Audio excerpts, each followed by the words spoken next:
Two, three. Well, today we are going all the way to Colorado, 2 hours west of Denver, all the way to Northwest Colorado, where I am talking today to the amazing Carrie, who is my friend. And I am just so thankful that you agreed to talk with me today. How are you? I'm great. How are you, Jennifer? I'm good. Well, a lot of people know, not just me, but a lot of people know you are the expert in Northwest Colorado. You've been selling real estate for a long time. Would you tell everyone who you are, how you got into real estate and just a little about you and your family? Absolutely. So I'm Carrie George. I'm in Grand County, which is in Northwest Colorado in the heart of the Rocky Mountains. So if you were Mhm. planning a ski vacation, my area might be one of the places that you would think about. I've been licensed full-time realtor for 21 years. I live in a small community of about 3,000 people.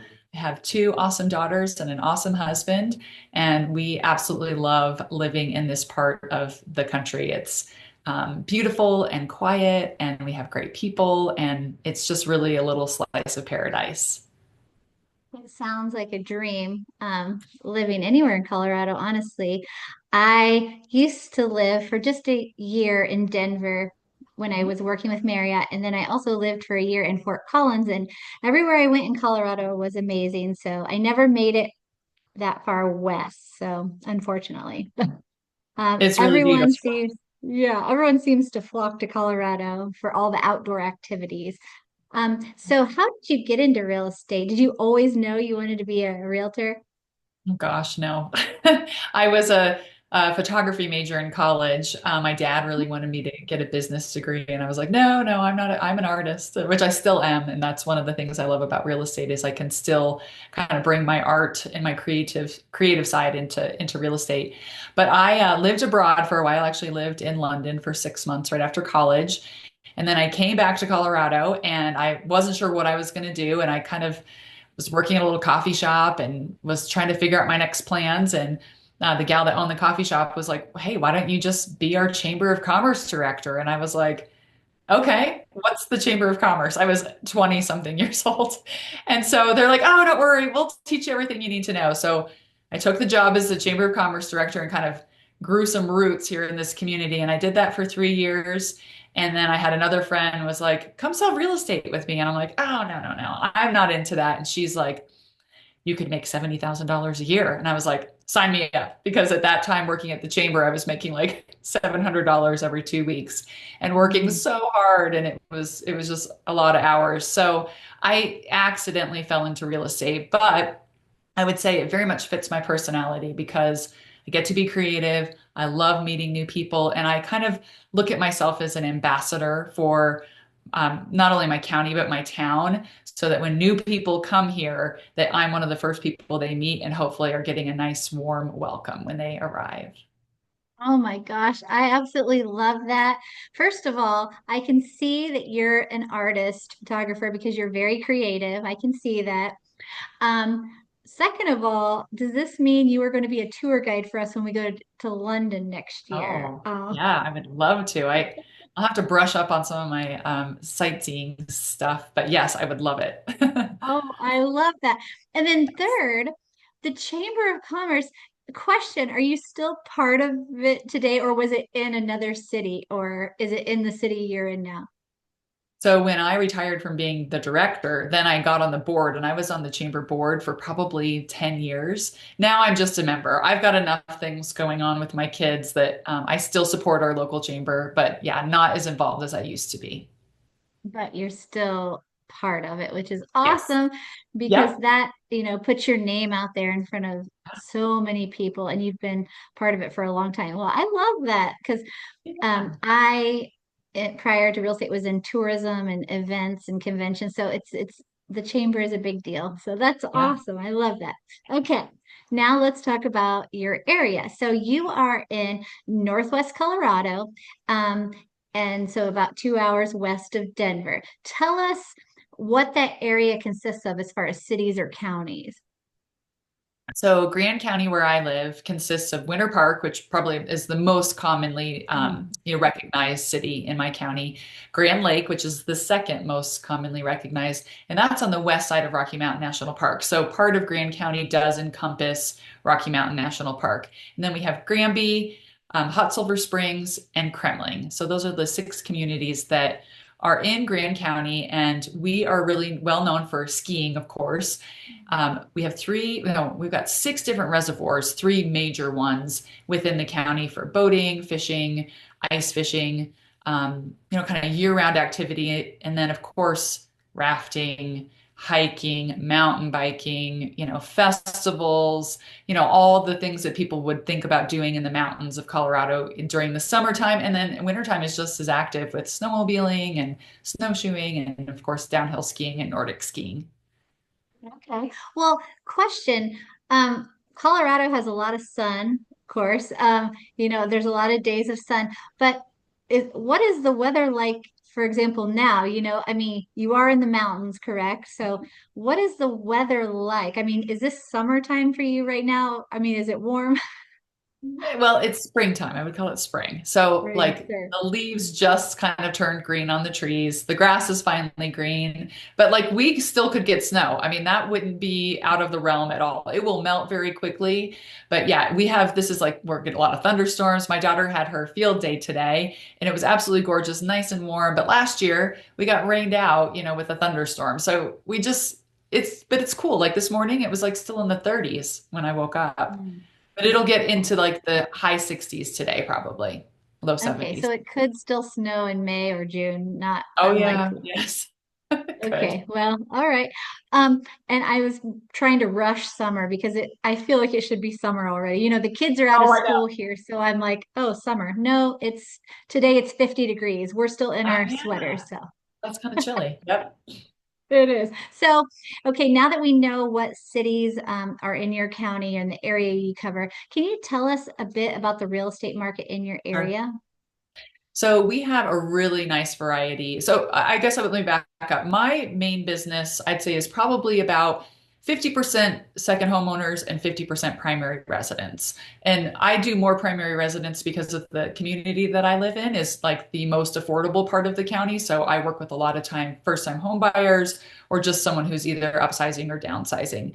The other part of the county, like where the ski resorts are, where the lakes are, tons of second homes up there. So we have a really nice mix of, condos, townhomes, single family. We've got things on acreage. We have lakefront, we have riverfront, we have properties that border the national forest. So I normally tell people, if they're looking in the mountains of Colorado, there's several different communities that you can choose from. You could be in Aspen and spend millions and millions of dollars. Same with Vail, Breckenridge. Those are all very expensive communities, very beautiful and lots to do, very well known for their ski areas, but also super expensive.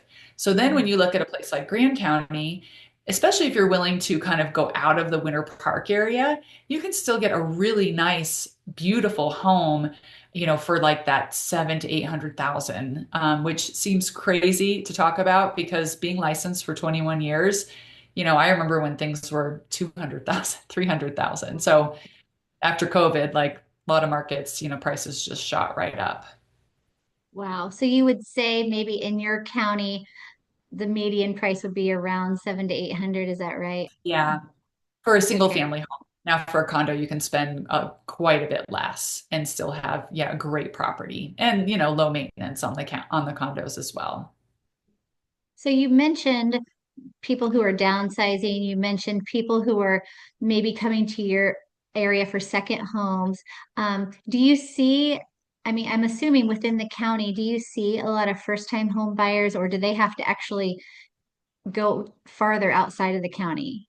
Just because that's a high median price for a first-time It's buyer. really high, and unfortunately for those first-time home buyers, the two counties on either end of us are even more expensive than we are. So Okay. it's a real struggle, and it's one of the things that we talk about on a county level. I also sit on the board of realtors for my local board.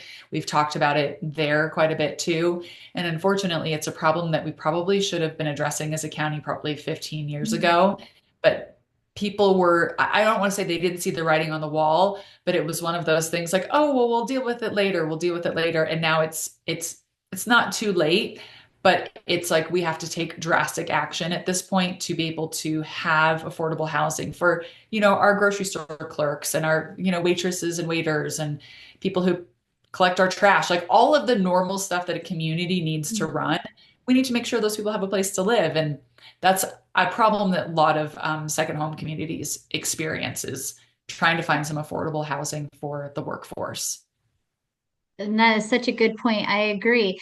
People that I've spoken with in other cities that do have a large tourism or hospitality um, pool of workers, for example, Charleston, South Carolina, they thrive on hospitality and tourism just like your area probably does, but that makes it very difficult for those people to first of all attract people to want to come work in an area where they can't really afford a home, or it's a real problem in a lot of places. And like you said, yeah, I guess you just have to come up with creative solutions.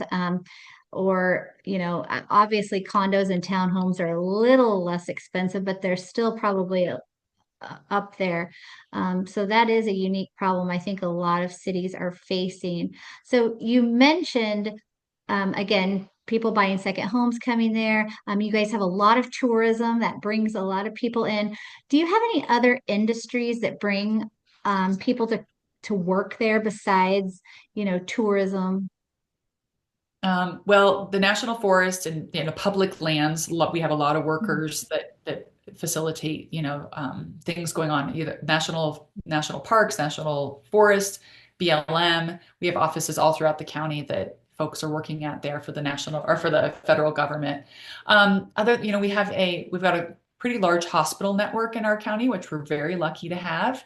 Um, very much state of the art emergency departments. Now, if someone's in really bad shape, they're getting a helicopter ride to Denver. But we at least have a place where people can be stabilized before they need to be transported. So that's definitely something people think about when they're considering an area that feels a little bit more remote than a bigger city.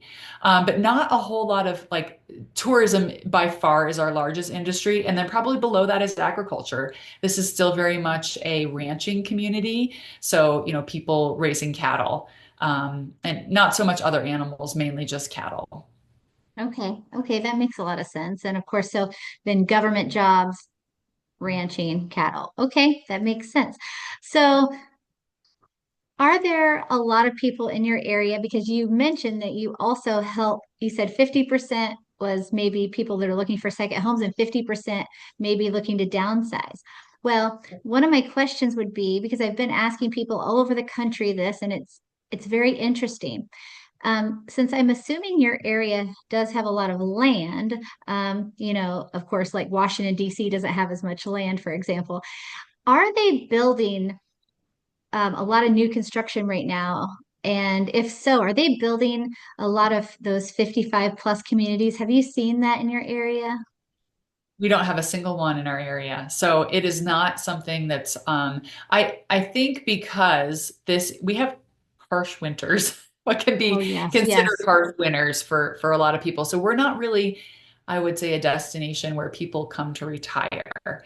This area is more for, young families or people kind of in their, early retirement ages would consider a second home in this area. If they love the outdoors, they love to ski, they love hiking, fishing, all of those things. But in general, we don't really cater to the retirement community like, say, Tucson or Phoenix would, or, Okay. places in Florida. So our weather is just a little bit too extreme for people who are wanting to enjoy the later part of their life.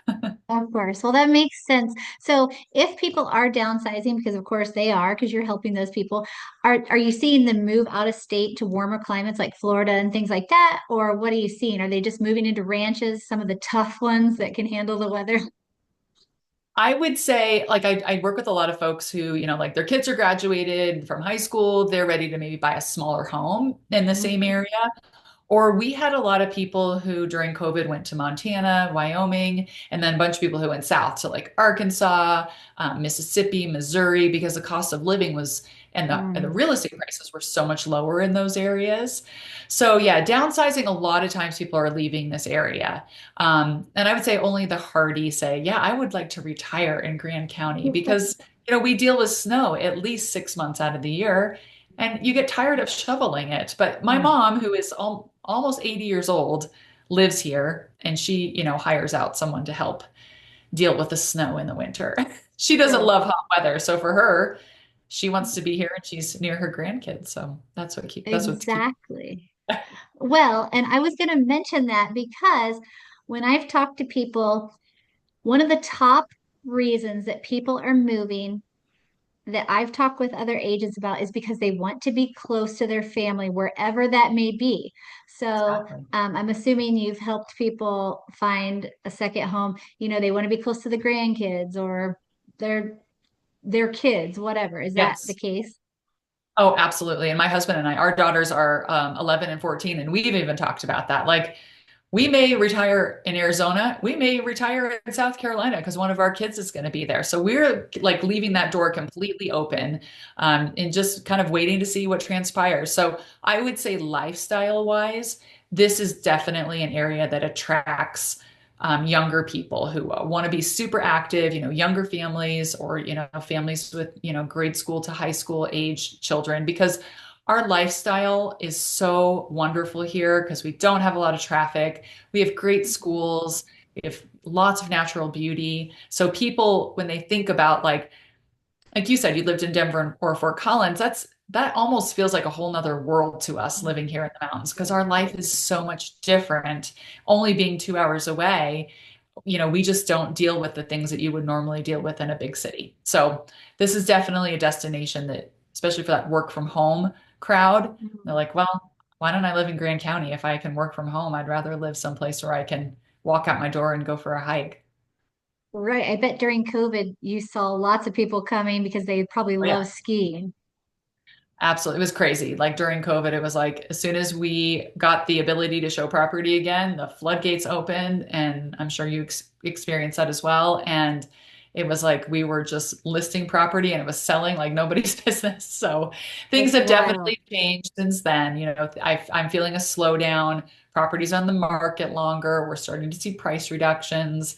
So things have definitely slowed down. But I remind people when they come from other areas and they're like, why is it so expensive here? And I remind them, you're in the heart of the Rocky Mountains in Colorado. This is a place that people want to buy and live. And I don't really ever see that changing, no matter what's kind of happening with the national market. This is still a place people want to be. Right, which you're very lucky.